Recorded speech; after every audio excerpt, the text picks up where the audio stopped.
so much, both of you, for joining me.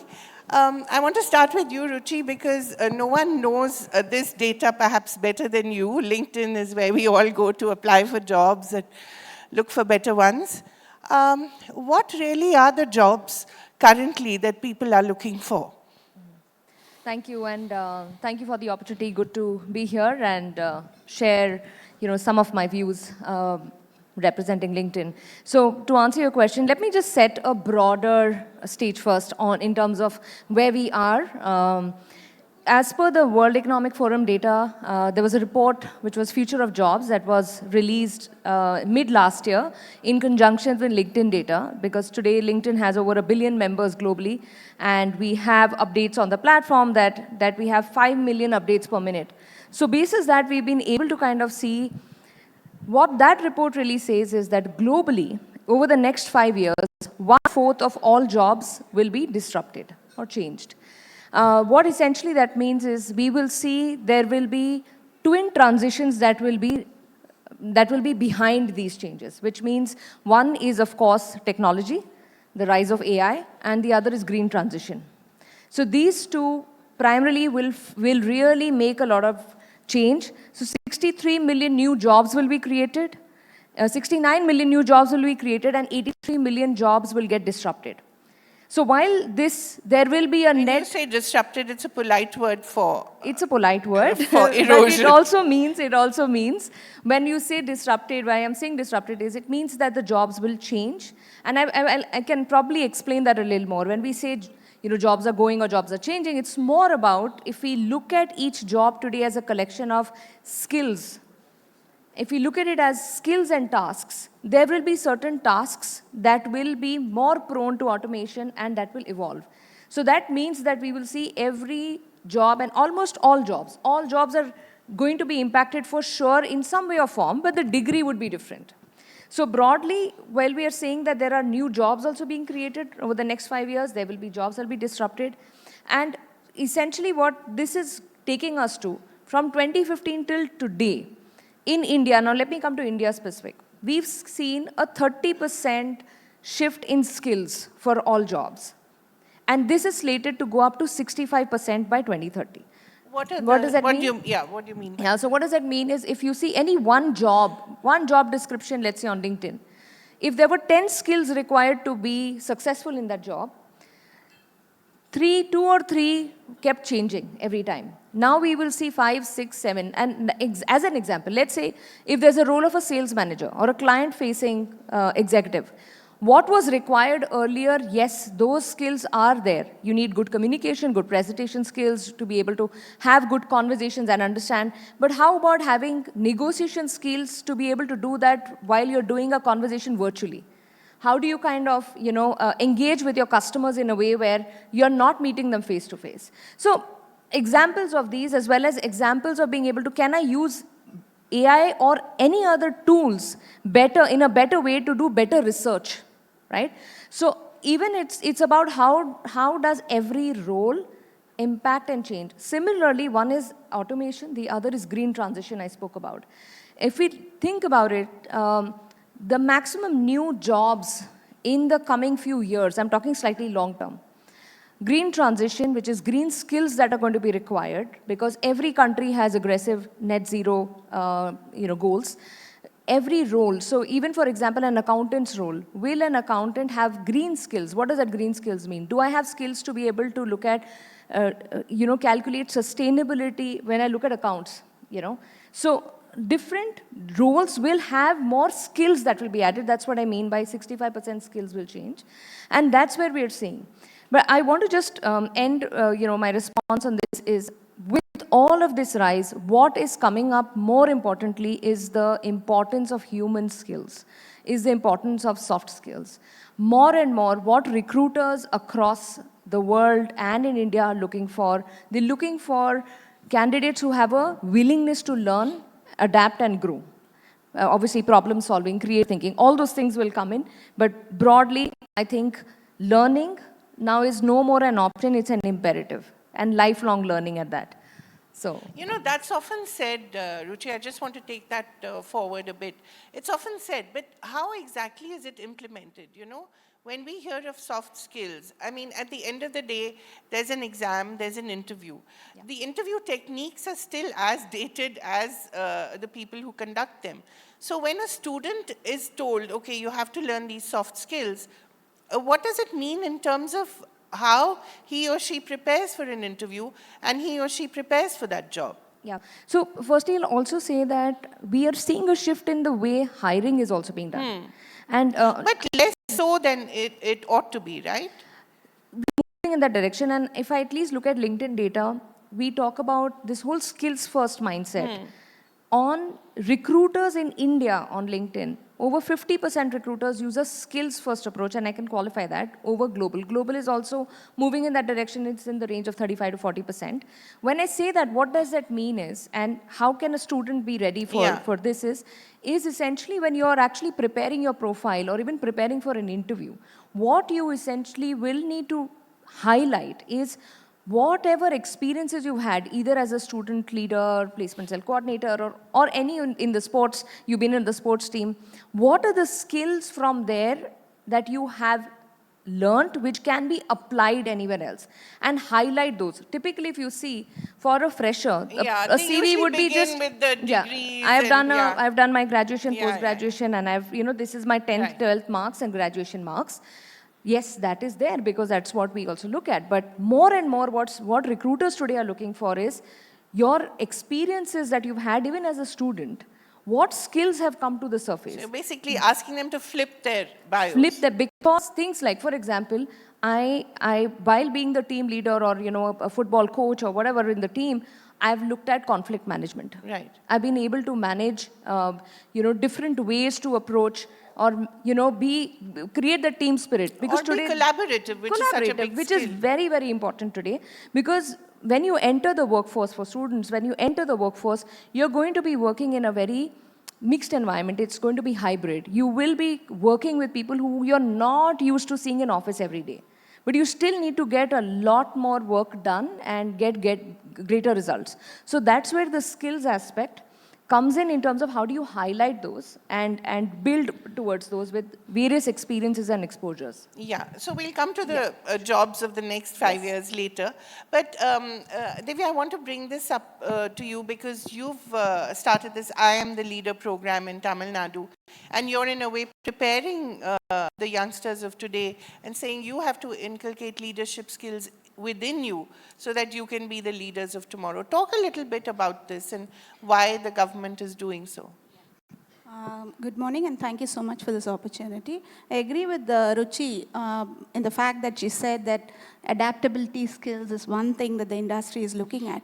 Yes, we understand that because the pace at which transformation is changing today is incredible. Even as we are speaking, there's such a remarkable pace at which it is transforming. Therefore, we cannot only depend on educational institutions because they have a curriculum, and to revamp the curriculum, it takes time. They need textbooks. They need preparation of the faculty. And that is why a program has been designed by the government of Tamil Nadu, having this point in mind that, rather than preparing, of course, we are capacity building the universities, but while we take time to do that, we can't wait for the generation, the entire, group that is coming out, graduating out of colleges, to be entirely industry irrelevant. That is why this program has been launched at a massive scale. It's a massive upskilling program which targets all colleges. It's completely free of cost, where we integrated skills into the curriculum. Along with industry, right? Yes, Industry partners. yes. All of these courses are carefully curated with the industry perspective. We have industry people who are tailor-making the curriculum. Are they offering internships? Yes, of course, yes. So in addition to the internships, it's project-based learning. The entire material that is taught, it's not taught. The children learn on their own. They learn it based on industry use cases. So it's not only theoretical, because that is the norm. That is how children ought to be taught. All of these skills that she just mentioned, the transferable skills, they would learn it while they are while they do this project-based learning, where it's a solution-oriented mindset that they will develop. there we also, here we are also integrating all disciplines, whether it is an engineering project-based learning, all of the team comprises of an interdisciplinary team, all streams of engineering. So there they develop on their own, naturally, collaborative skills, team spirit, creative thinking, and all of these skills that an industry is probably looking at when they're hiring individuals, from colleges. And Tamil Nadu having a very strong network of engineering colleges. Yeah, we you thought, have what, almost 500? we have, almost 470 now. We have a strong network and large number of students are graduating, about 4 lakh students. But they're not all industry ready, right? That is the intent behind which this program has been designed and has been delivered. Right now, Nan Mudalvan program, that is what translates into I am the leader. It has impacted 13.14 lakh students last year, that is in 22-23 when it was launched. And 23-24, this is one semester we've done. The next semester is on. Right now we have targeted around 14.68 lakh students. Right. So this includes engineering colleges, arts and science colleges, ITIs and polytechnic colleges, regardless of whether they are a government-owned institution or a private institution. Right. Except for autonomous colleges, all of them have been onboarded. It's completely free of cost, where the government bears the cost for the student and it is integrated in the curriculum. That's the speciality of the program. The student need not learn it as a separate subject. Like, it's a 2-credit program which replaces a skill-based elective in the curriculum. I wanted to ask you, since you're an IAS officer, and I think prior to this you were posted in the Nilgiris, and I think you did seminal work with the Elephant Corridor there. It's so interesting, the kind of adaptability that an IAS officer has. That is the kind of adaptability that you would like to see in all students, right? Exactly. What would you recommend? Everybody can't get into the civil services, so what would you recommend that they do? No, I believe the manner in which the civil services has been designed is to select people who are adaptable. And that's how the entire world of work is shaping now. Yeah. So leave alone civil services, the entire industry is looking at people who are adaptable. Because I said technology is very, very fickle now. It's changing. So they're looking at an individual who probably would be able to learn whatever technology change is there, quickly adapt to it, get into the role of things and start performing immediately without any, delay. So what would your advice to youngsters be? What are the 3 skills that you have that perhaps have made you so adaptable? See, first thing is you have to come out of your comfort zone. So you may have a specific liking for a particular position, a job, or a career profile. But that's not the norm now. That's very interesting you say that, because you actually demanded a transfer from the Nilgiris, right? Which I think proves the point, right? Yes. I was there for 4.5 years on a Supreme Court Doing order. very well. That is for the people to And then you asked for a transfer. Yes, I asked for the transfer because there was a particular Supreme Court order which said that I cannot be transferred without the court's order. Right. The permission to But transfer. you wanted another experience. Yeah, it was almost 4.5 years. Right. The Elephant Corridor case was over. Right. So my point remaining there, Right. Sorry, I interrupted you. So one is getting out of the comfort zone. Yes, you need to get out of the comfort zone. You can't settle anywhere. This is a phase where you have to be on the go. Right. And you have to look out for opportunities to inculcate in yourselves, opportunities to develop yourself. Because wherever you are, there's so many opportunities that are open. There's so much of cross-learning that happens. See, I am not an engineer, but I talk about engineering education. I just came from a conference redefining engineering education. So it is just that what I've heard from people, what I understand about the system, and that is what makes a person you have to be sensitive to what is happening around you, the trends that are occurring around you, so that you imbibe those values. Whatever happens around you, that is how you cultivate yourself. So I think you have to be a learner. All your life, you got to be a learner. So get And out you of your comfort zone, be a a lifelong learner. And the third thing, have the humility to accept that certain things you don't know. You don't know. Only then you can learn. Right. So be humble. So I think kids out there, I think you should make a note of that, because these are skills that you really need to develop. Ruchi, I want to get to you and ask you specifically about the top 3 jobs, maybe in the next 5 years, maybe too long, maybe in the next 2 years. Because as you once said, the jobs that are available now, people didn't even know of these 10 years ago, right? Absolutely, absolutely. And I just want to say, I mean, you know what Divya just said, lifelong learning is important and adaptability. And the reason also is because jobs are changing so much. We keep saying that jobs are changing even when you're not changing your job. Yeah. Right? The thing is that if you talk about the top few jobs, while there is always going to be an importance of soft skills, which we spoke about, and even we also spoke about, like problem solving and all of, analytical ability, communication skills. We've just launched a Jobs on the Rise report a few days ago. And what that report is actually talking about is that what's the highest percentage increase we are seeing in the newer jobs that are coming, jobs on the rise, right? And if we look at that, the top 10 jobs there as of today, which I know if we come up with the report next year will be different, are coming from various sectors. So the top 2 or 3, one is closing manager. Now, closing manager is in real estate. In being able to do, like, because we're seeing a lot of infrastructure projects, we're seeing a lot of real estate go up. So depends where we're seeing the demand that's coming in. Then we're so what also does a closing manager do? So closing manager will be like, specifically if you think about a real estate sector, being able to kind of, have site visits with the customer, be able to do documentation. Go into the deal and then say, okay, this is what it requires. Yes, and documentation. So even the skills in that for the closing manager will be around knowing what kind of documentation clearances that you need, how do you get those whole contracts done, because that demand is like really going up, because again, so that's again for us has been interesting. The same list, number 4th on that list, and I'm jumping to 4 to give you an interesting one, drone pilot came up. Drone pilot. Drone pilot. And for Chennai, we came up with that list. Chennai, number 1 was drone pilot. The jobs on the rise. Yes. Work happening now, here. Yes. So what does that mean? Those are the roles that are required in aviation, in transport, in exports, right? Where there are, where drones are required for surveillance and a lot of things, right? So again, the report that we've come up with also actually says not just the jobs that are on the rise, but what could be the next job that the persons can look at, people can look at, because these are all transferable skills. Right.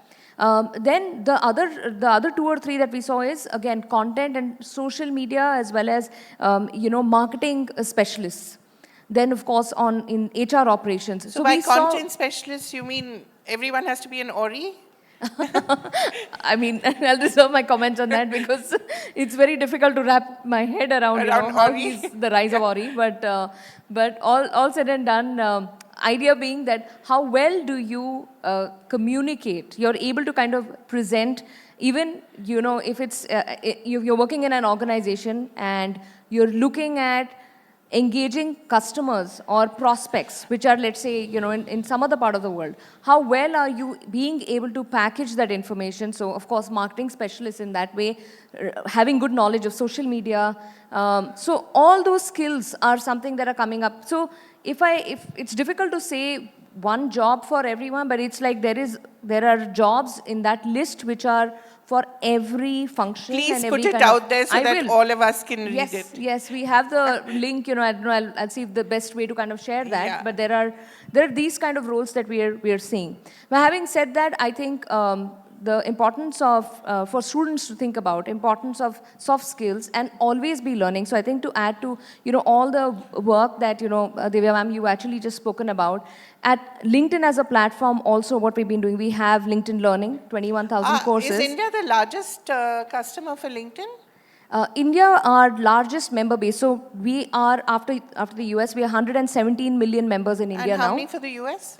211 million. So that shows you the hunger for Absolutely. jobs and hunger for Absolutely. work. Yeah. India is, in fact, we've had 73% year-on-year increase in student sign-ups in 1 year alone, the last 1 year, and it's going on increasing. The reason why we are seeing more and more people come onto the platform is not just for jobs, but also, if you think about it, as an entire career trajectory. To be able to learn, so LinkedIn Learning has courses. In fact, we've been partnering with 100 plus educational institutes across India where we are giving LinkedIn Learning latest courses across the library of business, leadership, technology, generative AI, which is being taught to students in conjunction with the curriculum that's already there.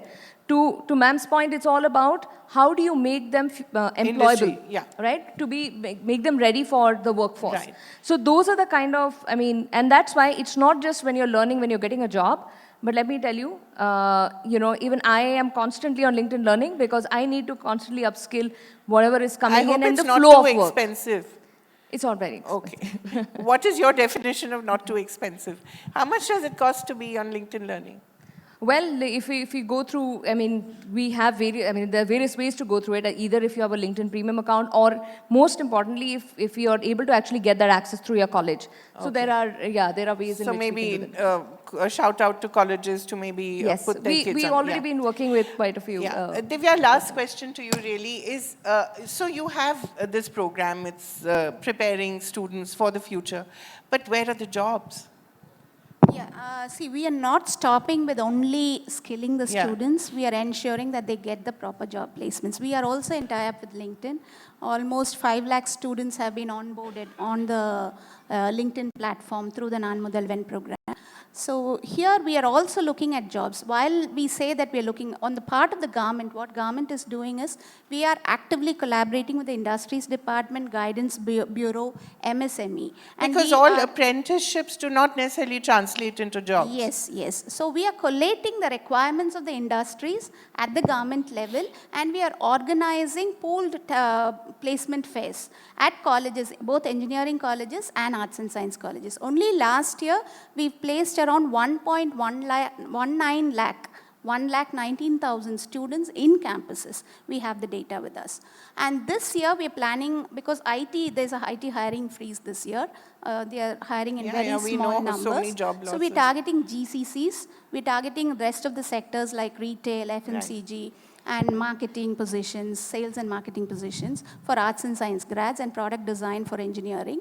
So we have spoken to almost all the industries and we are planning to have a single exit system for engineering grads. Like the one that was operated few years back by the Anna University, we're planning to have that. So we've already interacted with the industries at the government level. I hope you're in touch with Shastra University as well. And yes.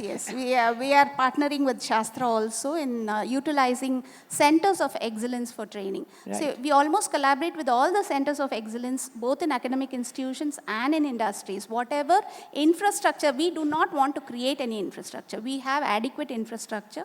We just need to leverage those facilities in order to train large number of students. And we need industry participation in training. So this is what the ask of Nan Mudalvan. That is why actively we are engaging with the industry, both in terms of giving placements, internship opportunities, apprenticeship, and also training. Wonderful. Thank you, both ladies. It was, I think, a very informative discussion, and I certainly took away a lot from it, and I'm sure the youngsters did too. Thank you so much, Kaveree. Lovely.